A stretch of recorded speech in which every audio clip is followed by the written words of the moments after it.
In this lesson, we're going to cover how to move between the various configuration levels using Server Manager, which could be local or remote, providing I have the management infrastructure installed to use Server Manager locally. So if I was running in server core mode, I would not be able to leverage Server Manager because there is no management infrastructure.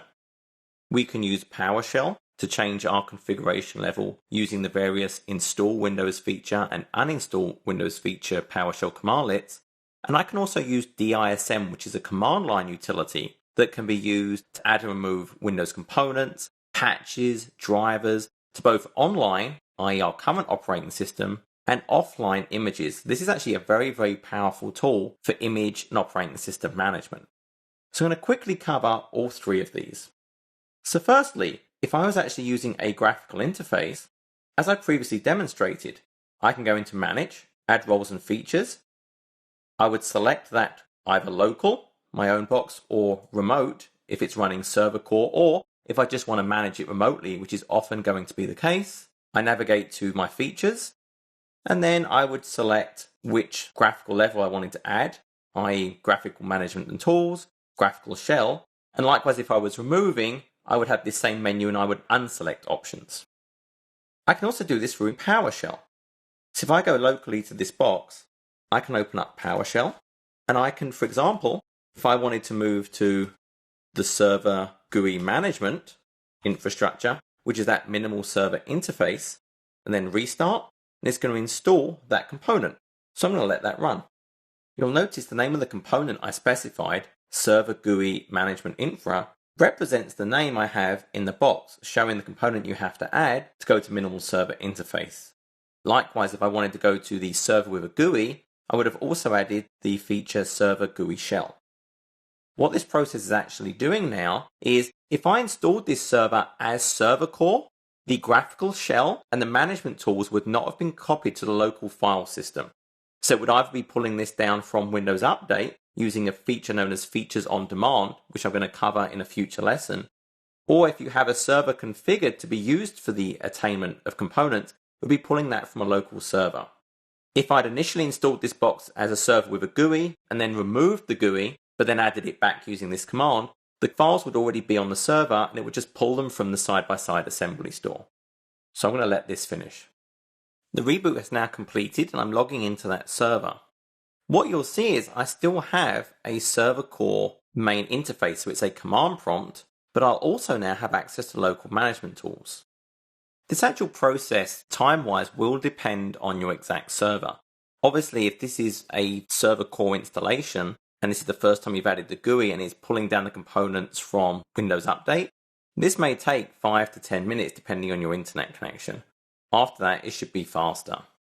So notice I've logged on, I have that command prompt, but I also have Server Manager, this automatically fired up. But I still have no taskbar. I have no system tray. What I additionally have now, as you can see, is Server Manager. I also have access to MMC console. I have access to more of the control panel applets. For example, the system control panel applet is now available. But I still do not have access to Explorer or Internet Explorer or any of those graphical shell components. One of the things I could now do though is I could manage my box locally using Server Manager. I could add and remove, for example, roles and features. So we're now in that middle configuration level, that minimal server interface. What I now want to do is actually move to a server with a GUI. Now I could do this with Server Manager. I could also do this once again with PowerShell, but I also wanted to show you the DISM option. So through DISM, I run the DISM command. Online means it's accessing this current operating system instance. I'm going to enable a feature. Now these names are actually slightly different from what we use in PowerShell. So the DISM is not something you would typically use. You're going to use PowerShell, you're going to use Server Manager. But it is good to know if you needed to perform this on an offline image, or maybe you were just prompted to say, how would you do this through the command prompt only and not through PowerShell, you would use the DISM command. So I'm enabling the server core full server and the server GUI shell. There's also the server-GUI-MGMT for the management, but I already have that installed. You can see it's now triggering the DISM tool, and it's going to add the graphical shell into this server. Once this process is complete, it will reboot, and then I'll have that full server with a GUI. I'll have the system tray, I'll have the taskbar, and the start screen. I should point out, and this question will come up, Windows Server 2012 does use the start screen. There is no start menu. There is no method to install the start menu. You use the start screen like you do in Windows 8. However, on a server installation, when you log on, by default, it's actually going to go to the desktop. And one of the tips I like to use is to actually add Server Manager, and the tools I use the most, pin them down to the taskbar so they're always available. For example, on my Hyper-V server, I would pin Server Manager, my Hyper-V Manager, my PowerShell interfaces in Explorer to my taskbar by just right-clicking, and I've already got this pinned. But if I unpin it, if I launch the applications I want, I would just right-click and say pin this to the taskbar. It's then always available on my desktop, and I don't have to access the start screen at all. In reality, however, this becomes a much smaller issue because you are going to run your servers as server core anyway, or maybe minimal server interface. Very few of your servers will actually run as server with a GUI because of the additional patching, because of the additional potential reboots. So the fact that it's using a start screen is not something you're going to see because, as I'm going to cover in future lessons, you will actually manage this box remotely. So I'm going to say yes to reboot. And then when it's complete, I'll now be running a full server with a GUI. That process is now completed, the server is rebooted. And what you'll find in your environment is the move from, for example, server core to the minimal server interface takes significantly longer than moving from the minimal server interface to the server with a GUI.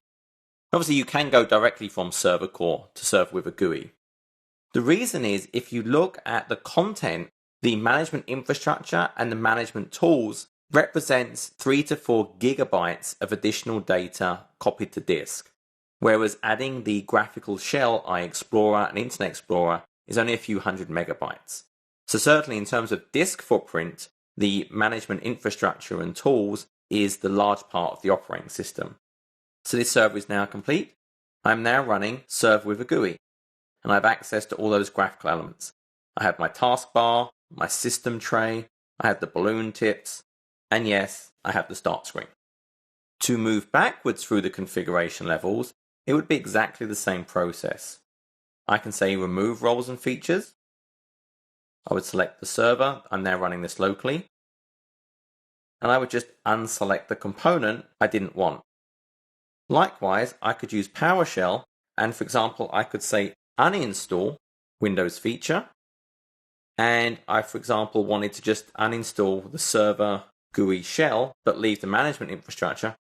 Or I would actually like to go all the way back down to server core, so I would uninstall the server GUI management infrastructure as well, and then tell it to restart. I could also use DISM, and instead of doing enable dash feature, I would do disable dash feature. And that is then going to bring this server back down to server core level. This concludes the lesson on changing configuration levels.